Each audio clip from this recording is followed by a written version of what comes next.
حضرات گرامی، اللہ تبارک و تعالیٰ کا بے پناہ شکر اور احسان ہے کہ اللہ پاک نے ہمیں اور آپ کو مغرب کی نماز باجماعت ادا کرنے کے بعد آج کی اس بابرکت محفل میں بیٹھ کر قرآن پاک کا درس سننے کا اللہ نے موقع عطا فرمایا۔ اللہ پاک ہم سب کی حاضری کو اپنی بارگاہ میں قبول و مقبول فرمائے۔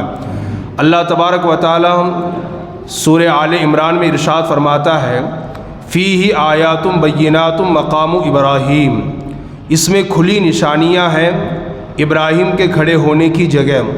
ومن دخلہ کان آمینہ، اور جو اس میں آئے امان میں ہو۔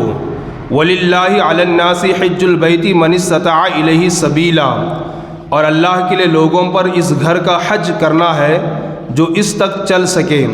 ومن کفر فإن اللہ غنی عن العالمین، اور جو منکر ہو تو اللہ سارے جہاں سے، جہان والوں سے بے پرواہ ہے۔ یہ میں نے آیہ کریمہ کا ترجمہ آپ کی سماعتوں کے حوالے کیا۔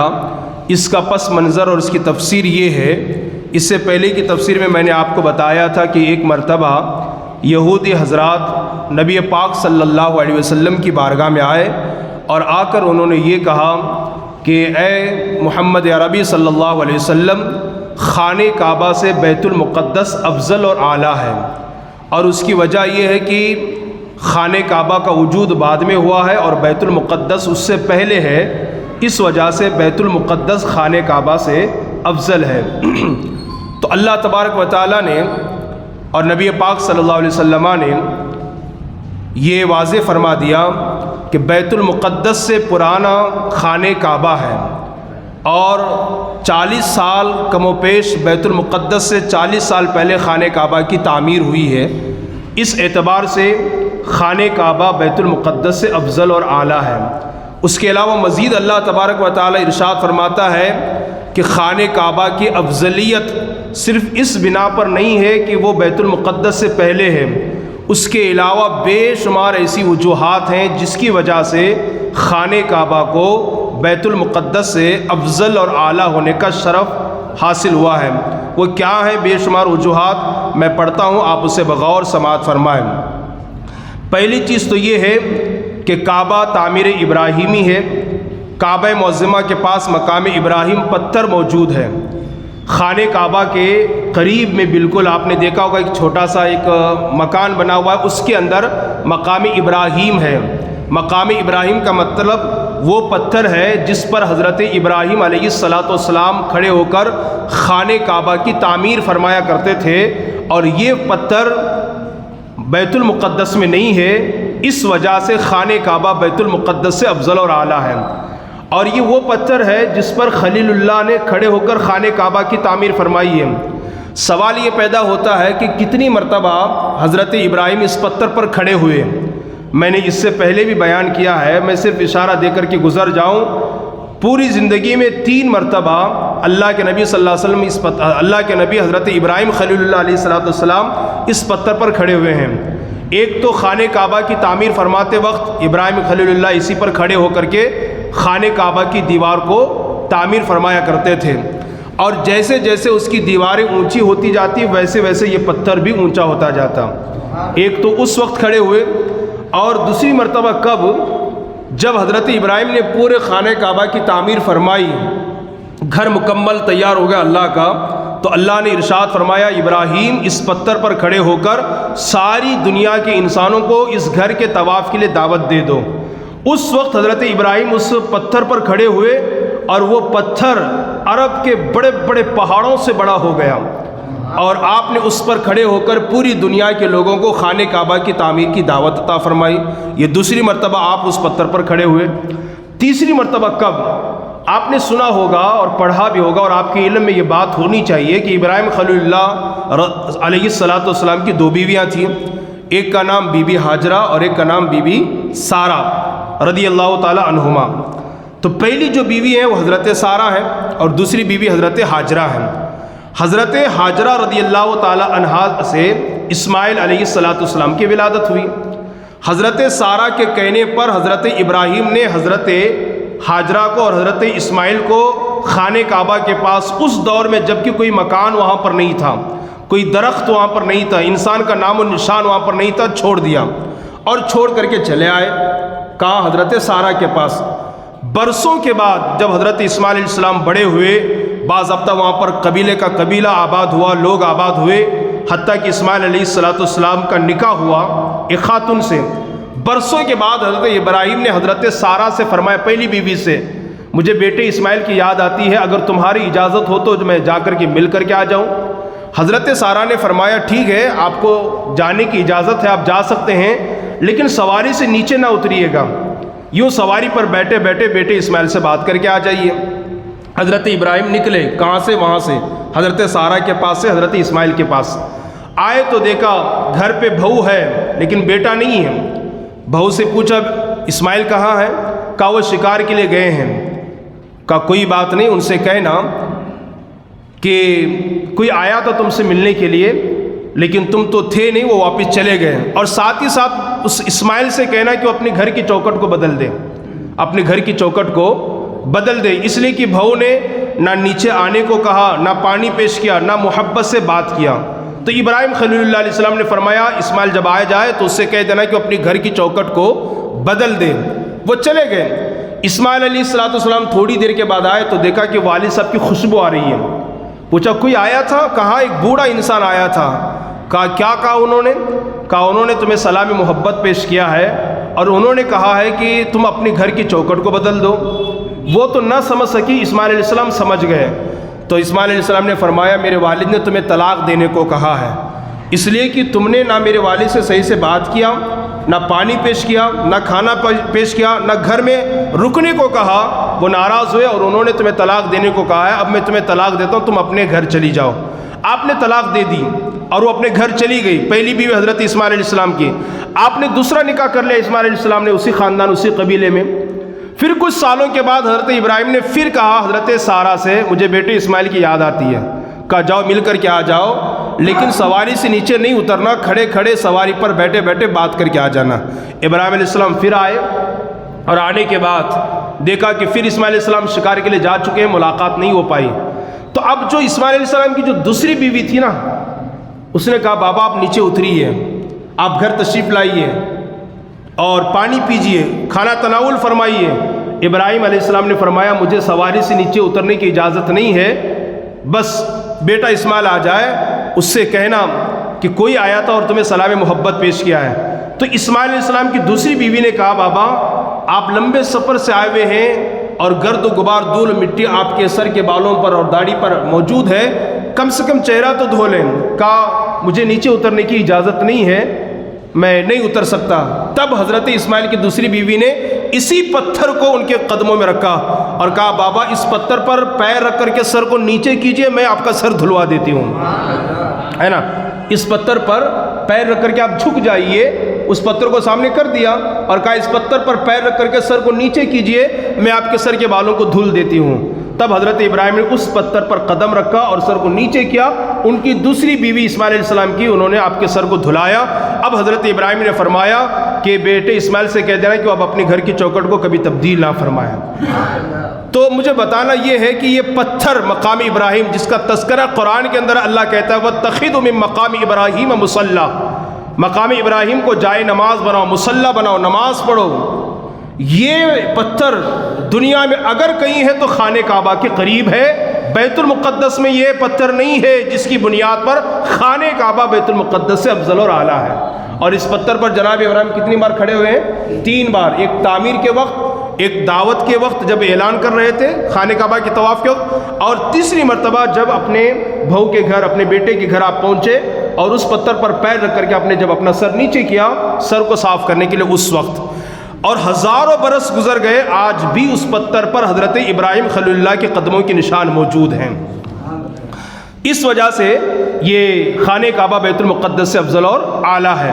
اور دوسری بات کیا ہے؟ زمزم کا پانی، جسے ہم بہت مزے سے پیتے ہیں اور بہت ہی برکت والا پانی، جو حضرت اسماعیل علیہ السلام کی رگڑ سے نکلا ہے، یہ پوری دنیا میں کہیں نہیں ہے، بلکہ اگر ہے تو خانہ کعبہ کے دامن میں موجود ہے۔ بیت المقدس میں زمزم کا پانی نہیں ہے، اور اس پانی کی خصوصیت یہ ہے، یہ پیاس بھی بجھاتا ہے اور بھوک کو بھی مارتا ہے نا۔ اور اس پانی کو اگر کسی کو پینے کا اتفاق مکہ جا کر کے ہو تو اس کو چاہیے کہ پیٹ بھر کر کے وہ پانی پیے، اس لیے کہ کتابوں میں فرمایا گیا ہے کہ جو منافق ہوگا وہی پیٹ بھر کر کے پانی نہیں پیے گا، جو مومن ہوگا وہ پیٹ بھر کر کے پانی پیے گا، اور یہ پیاس کو بھی بجھاتا ہے اور بھوک کو بھی مارتا ہے۔ تو زمزم کا کنواں، زمزم کا پانی یہ اگر کہیں ہے تو خانہ کعبہ کے دامن میں ہے، بیت المقدس کے دامن میں نہیں ہے، اس لیے خانہ کعبہ بیت المقدس سے افضل اور اعلیٰ ہے۔ تیسری بات، یہودیوں تم کہتے ہو خانہ کعبہ سے بیت المقدس افضل ہے، نہیں، بلکہ خانہ کعبہ بیت المقدس سے افضل ہے۔ اس کی وجہ یہ ہے اسماعیل ذبیح اللہ علیہ السلام اور ان کی والدہ ماجدہ حضرت بی بی ہاجرہ رضی اللہ تعالی عنہا کی قبر اگر کہیں ہے تو وہ بھی خانہ کعبہ کے دامن میں موجود ہے۔ اسماعیل علیہ السلام کی قبر وہاں نہیں ہے، یہاں ہے، اس لیے یہ خانہ کعبہ بیت المقدس سے افضل اور اعلیٰ ہے۔ چوتھی بات، خانہ کعبہ بیت المقدس سے افضل اس لیے ہے کہ کم و پیش 40 انبیاء کرام کے مزارات، کتنے؟ 40 نبیوں کے مستان صوفے میں صرف ایک مستان شاہ بابا کی مزار ہو، اس مقام کے اتنی عزت کرتے ہیں، اور جہاں 40 انبیاء کرام کے مزارات ہوں تو پھر اس مقام کا کیا کہنا۔ 40 انبیاء کرام کے مزارات مطاف میں جہاں خانہ کعبہ کا طواف کیا جاتا ہے وہاں پر موجود ہیں، جہاں خانہ کعبہ کا طواف کرتے ہیں نا اسے مطاف کہتے ہیں، ٹھیک ہے، طواف کرنے کی جگہ، وہاں پر 40 انبیاء کرام کے مزارات ہیں، اس لیے بھی خانہ کعبہ بیت المقدس سے افضل اور اعلیٰ ہے۔ دوسری بات، تیسری چوتھی بات، صفا اور مروہ دو پہاڑیاں جس کا تذکرہ قرآن میں اللہ نے فرمایا ہے اور جس کو اللہ نے نشانی فرمایا ہے۔ قرآن میں اللہ فرماتا ہے ان الصفا والمروہ من شعائر اللہ، کہ بے شک صفا اور مروہ یہ دونوں اللہ کی نشانیوں میں سے ہیں، جس پر حضرت ہاجرہ دوڑی تھی۔ یہ دونوں پہاڑیاں بھی اگر کہیں ہے تو کہاں ہے؟ خانہ کعبہ کے دامن میں موجود ہے، بیت المقدس کے دامن میں یہ دو پہاڑیاں نہیں ہے جس کو اللہ نے نشانی بتایا ہے، اس لیے بھی خانہ کعبہ بیت المقدس سے افضل اور اعلیٰ ہے۔ اور ایک بات، خانہ کعبہ بیت المقدس سے اس لیے بھی افضل ہے، عرفات جیسا میدان، مزدلفہ، مینا، یہ ساری چیزیں اگر کہیں ہیں تو مکہ المکرمہ میں موجود ہیں۔ کہاں پر موجود ہیں؟ مکہ المکرمہ میں خانہ کعبہ کے دامن میں موجود ہیں، اس لیے بھی یہ افضل اور اعلیٰ ہے۔ اور ایک بات سنیے، خانہ کعبہ بیت المقدس سے افضل اور اعلیٰ کیوں ہے؟ خانہ کعبہ میں اگر کوئی ایک نیکی کرتا ہے اللہ اسے 1,00,000 نیکیوں کا ثواب عطا فرماتا ہے۔ کتنا؟ ایک نیکی کے بدلے 1,00,000 کا ثواب اللہ تبارک و تعالیٰ اسے عطا فرماتا ہے، اور یہ چیز وہاں نہیں ہے، اس لیے خانہ کعبہ بیت المقدس سے افضل اور اعلیٰ ہے۔ اور ایک بات، خانہ کعبہ بیت المقدس سے افضل اور اعلیٰ اس لیے بھی ہے کہ حج ہمیشہ خانہ کعبہ کا ہوا ہے، بیت المقدس کا کبھی حج نہیں ہوا ہے۔ عمرہ ہمیشہ خانہ کعبہ کا ہوا ہے، بیت المقدس کا کبھی عمرہ نہیں ہوا ہے۔ طواف ہمیشہ خانہ کعبہ کا ہوا ہے، بیت المقدس کا نہیں ہوا ہے، اس لیے بھی خانہ کعبہ بیت المقدس سے افضل اور اعلیٰ ہے۔ اس طریقے سے بے شمار باتیں ہیں جس کی بنیاد پر خانہ کعبہ بیت المقدس سے افضل اور اعلیٰ ہے۔ اللہ تبارک و تعالی ہمیں اور آپ کو اس خانہ کعبہ کی زیارت بار بار نصیب فرمائے، اس کا طواف کرنے کی توفیق اللہ ہمیں نصیب فرمائے۔ آگے اللہ تبارک و تعالی ارشاد فرماتا ہے، تو اللہ کہہ رہا ہے فیہ آیات بینات مقام ابراہیم، خانہ کعبہ میں بہت ساری نشانیاں ہیں، انہی نشانیوں میں سے ایک عظیم الشان نشانی مقام ابراہیم ہے۔ حجر اسود کہاں ہے؟ خانہ کعبہ میں۔ حتیم کعبہ کہاں ہے؟ خانہ کعبہ میں۔ آب زمزم کہاں ہے؟ خانہ کعبہ میں۔ صفا اور مروہ کہاں ہے؟ خانہ کعبہ میں۔ اسماعیل کی قبر ہے خانہ کعبہ کے پاس۔ بی بی ہاجرہ کی مزار کہاں ہے؟ خانہ کعبہ۔ 40 انبیاء کے مزارات کہاں ہیں؟ خانہ کعبہ میں، مطاف میں موجود ہے۔ اسی طریقے سے صفا اور مروہ پہاڑیاں کہاں ہیں؟ خانہ کعبہ۔ اسی طرح عرفات، مزدلفہ، مینا، یہ سب کہاں ہیں؟ خانہ کعبہ کے دامن میں۔ اور اسی طرح رکن یمانی کہاں ہے؟ خانہ کعبہ۔ حتیم کعبہ کہاں ہے؟ خانہ کعبہ میں۔ یہ ساری نشانیاں اگر کہیں ہے تو خانہ کعبہ میں موجود ہے یا اس کے دامن میں موجود ہے، اور بیت المقدس میں یا اس کے دامن میں نہیں ہے، جس کی وجہ سے خانہ کعبہ بیت المقدس سے افضل اور اعلیٰ ہے۔ اللہ فرماتا وَمَن دَخَلَهُ كَانَ آمِنًا، جو اس میں داخل ہو گیا وہ امن و امان پا گیا۔